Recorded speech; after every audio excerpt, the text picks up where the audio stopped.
አብይ አህመድ ብርቱካንን በጫካ ውስጥ ወታደሮችህ ስለደፈሯት አላውቅም አልሰማሁም ብለሃኔ።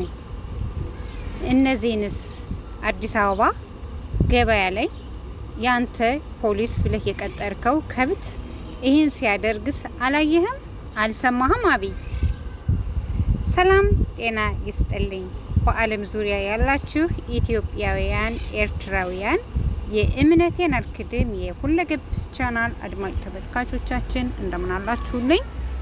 በያላችሁበት የእግዚአብሔር ሰላምና ጸጋ ይብዛላችሁ እያልኩኝ ዛሬም በአዲስ ቪዲዮ ተከስቻለሁ። ይህን ቪዲዮ ላይክ እና ሼር በማድረግ ቤተሰብ ያልሆናችሁ ቤተሰብ ሁኑ። በጣም የሚያሳዝን ቪዲዮ ነው። እስከ መጨረሻው እንድታዩትኝ። ሙስሊም ወገኖቼ እንኳን አደረሳችሁ፣ ኢድ ሙባረክ ብያችኋለሁ። ወገኖቼ በሙሉ እንኳን አደረሳችሁ። ዛሬ የመጣሁበት ቪዲዮ እንግዲህ ይሄ መሀል አዲስ አበባ ላይ ነው። አዲስ አበባ ገበያ ላይ እንግዲህ ይታያችሁ፣ በጣም ትልቅ ገበያ ነው። የቀን ወደው ሸቅጠው ሰርተው የሚያበሏቸው ልጆቻቸው ማለት ነው። የዕለቷን ቃሪያዋንም ሽንኩርቷንም ያገኟትን ድንቿን ቆስጣ ምናምኑን እየሸጡ የሚተዳደሩትን ልጆቻቸውን የሚያበሉትን እንግዲህ ተመልከቱት እስቲ። እግፍ አያችሁ፣ እግፍ እንግዲህ እዩትኝ። አሁን እዚህ ገበያ ውስጥ ያለ ተሰብስቦ ይሄንን ወጠጤ አንገቱን ማለት አቅቷቸው ነው። አሁን ይሄንን አንገቱን ማለት ግን አቅቷቸው ነው ወይ? አያችሁ ኢትዮጵያ ላይ ያለው እግፍ ያለው በደል አያችሁ። እኮ መለስ ዜናዊ እኮ ተናግሯ ነኝ ለኦሮሞ ሹመት ከመስጠት ህፃን ልጅ በእንቁላል ተጫወት ማለት ነው ብሏል። መለስ ዜናዊ ያለውን ታውቃላችሁላችሁ አይደል? ለአንድ ቀን ኦሮሞ ሹመት አገኘ ማለት ሀገሪቱን አጥፋ ማለት ነው። ኦሮሞ ወንበር ላይ መቀመጥ የለበትም። ኦሮሞነን ሹመትን ከሀገር አስተዳድር ብሎ ከማለት ይልቅ ህፃን ልጅ በእንቁላል ተጫወት ማለት ይቀላል ነው ያለው። አያችሁ አይደል? የሚሰራውን ስራ አያችሁ አይደለ? ይህን ያህል ግፍ በደል በሰው ላይ እየፈጸመ ያለ የአብይ ማፊያ ቡድኖች ናቸው ማለት ነው። እንግዲህ ጫካ ላይ የተደፈሩትንን ሽምጥጥ አድርጎ ድራማ ይሰራባቸዋል። እንግዲህ መሀል አዲስ አበባ ላይ እየሆነና እየተሰራ ያለውን እየተፈጠረ ያለውን ሁላችሁ እንድታዩት ነው።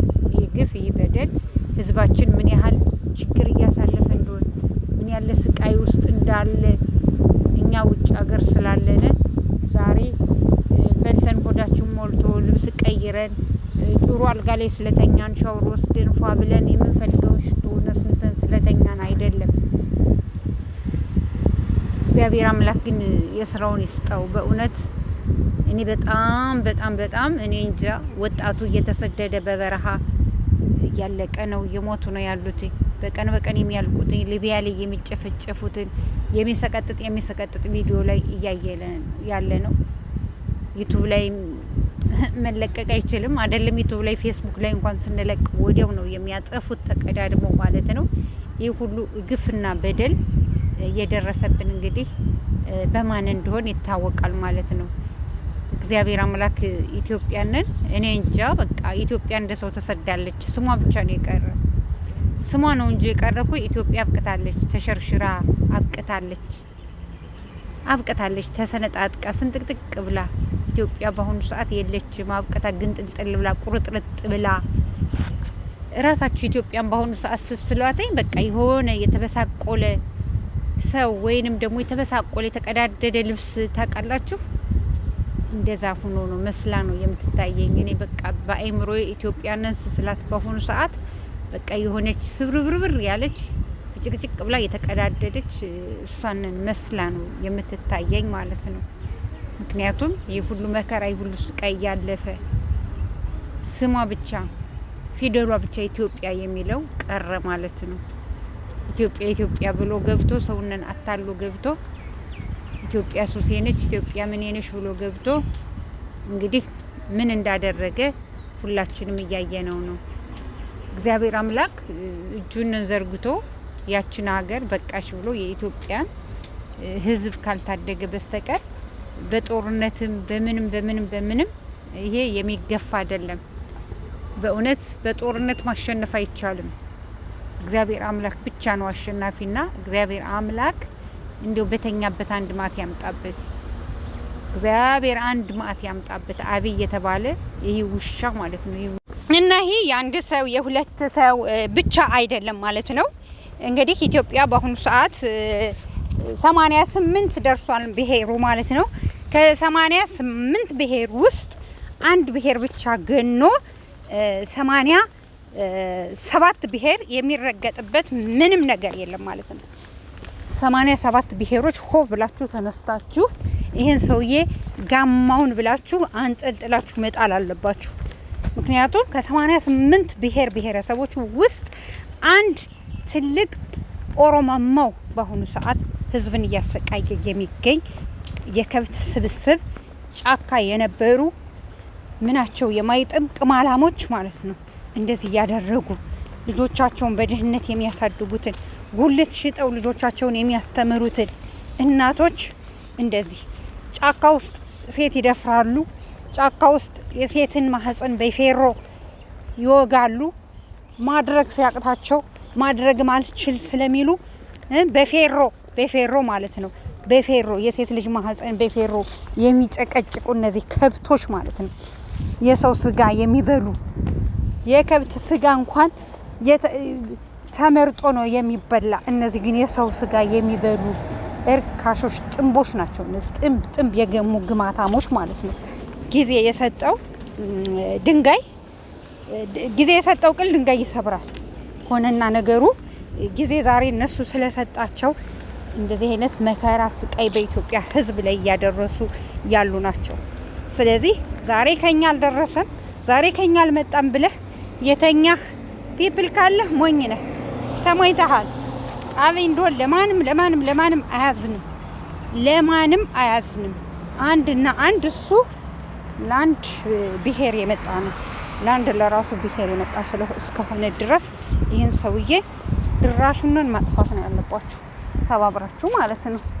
ተባብራችሁ እስኪ አሁን እንደው 88ቱን ብሄር ተውና 88 ብሄር አንድ ሲነሳ 87 ይቀራል አይደለም? 87 ብሄረሰብ ይቅርና አሁን 87 ሰው አንድ አብይን ማሸነፍ አይችልም አይደለም? 87 ሰው አንድ ሰው አብይን አብሮ እዛ የሚሰራው ራሱ የሱ ጠባቂ እንኳን ምን አለ ታሪክ ቢሰራ ካቲውን ብሎት ማለት ነው። ሚስቱ እንኳን የበሰበሰች ብስብስ ነች። እቺ የገማሽ ማለት ነው። ወንድ ብርቄ የሆነባት ወንድ ብርቅ ሆኖባት ነው እንጂ አሁን ይሄ እንደ ሴት ሜካፕ ሲቀባ ሊፕስቲክ ሲቀባ ሲኳኳል የሚውል ማፊያ ምኑን እንደወደደችው አላውቅም። አንድ ታሪክ ብትሰራ ግን ለዘላለም በመጽሐፍ ላይ ስሟ ተጽፎ ወይዘሮ ስናሽ ታያቸው የመጀመሪያ ታሪክን ሰራሽ ተብላ የልጅ ልጅ ሲያከብራት ሲዘክራት ይኖር ነበረ ማለት ነው። እሷ ግን ያው በሆዷ የተገዛች ሆዳም ስለሆነች የሰው ልጅ አንድ እንጀራ ነው በልቶ የሚያድር። በየትኛው ሀብታምም ሁን ምንም ሁን ከአንድ እንጀራ የበለጠ የዘለለ የሚበላ ሰው የለም። ለአንድ እንጀራ ብላ ወገኗን ሀገሯን በእንደዚህ አይነት ማዋረድ ማለት እኔ እንጃ አልገባኝም። ምን እንደዞራት ለአንድ እንጀራ የፈለገ ነገር ይሆን የፈለገ ሀብታም ብትሆኑ ከአንድ እንጀራ በላይ አትበሉ። የፈለገ ሀብታም ብትሆኑ ሰው እንደሚተኛ አልጋ ላይ ነው የምትተኙት።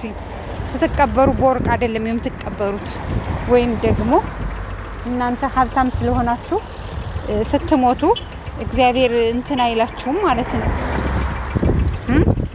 የሰው ልጅ ገነት የሚያገባው ስራው ብቻ ነው። እናንተ ግን የቁም እሳት ነው የምትበሉ። እሳት ያብላችሁ፣ እሳት አባታችሁ እሳት ያብላችሁ ማለት ነው። እና ይሄን ይመስላል ውድ ኢትዮጵያውያን ኤርትራውያን ሁላችሁም ማለት ነው። ይሄን ቪዲዮ ከወደዳችሁት ላይክ ሼር አድርጉ። ብትወዱትም ባትወዱትም ሼር አድርጉ። ምክንያቱም ይሄ የሀገር የህዝብ ጉዳይ ነው። ህዝቦቻችን በምን አይነት ስቃይ እንዳሉ አብይ አህመድ እስኪ ጫካ አይደለም አዲስ አበባ መሀል አዲስ አበባ ያሉትን እናቶችስ አላየህም ወይ? እናቶች እንደዚህ ባንድ ማፊያ ወጠጤ ቡድን የፖሊስ ልብስ ለብሶ ማለት ነው። ኧረ የድሮችን ፖሊስ ጥሩልን። ኧረ የድሮ መከላከያዎች የሄዱ ዛሬ በአብይ አህመድ እንደዚህ የሚጨማለቁ የሚማግጡ ርካሾች የመጡብንን ማለት ነው። እነሱነን ይዩዋቸው ምን እየሰሩ እንደሆነ በጣም አሳፋሪ ናቸው። ውድ ኢትዮጵያውያን ኤርትራውያን ለዛሬ ያስኩት ቪዲዮ በዚህ አጠናቀቃለሁ ማለት ነው። ከሚገርማችሁ መንገድ ላይ ሆኜ ነው ይህን ቪዲዮ እያስተላለፍኩላችሁ ያለው። ቢዚ ነኝ፣ በጣም ቢዚ ስለሆንኩ ነው። ግን ይህን ቪዲዮ ሳየው በጣም ስላዘም ልቤን ስለነካኝ ነው እጀላችሁ የመጣውና ሰላም ሁኑልኝ። መልካሙን ይግጠመን። መልካም በዓል ሙስሊም እህት ወንድሞቼ ኢድ ሙባረክ ብያችኋለሁ። በድጋሜ ሰላም ሁኑልኝ። ባይ ባይ።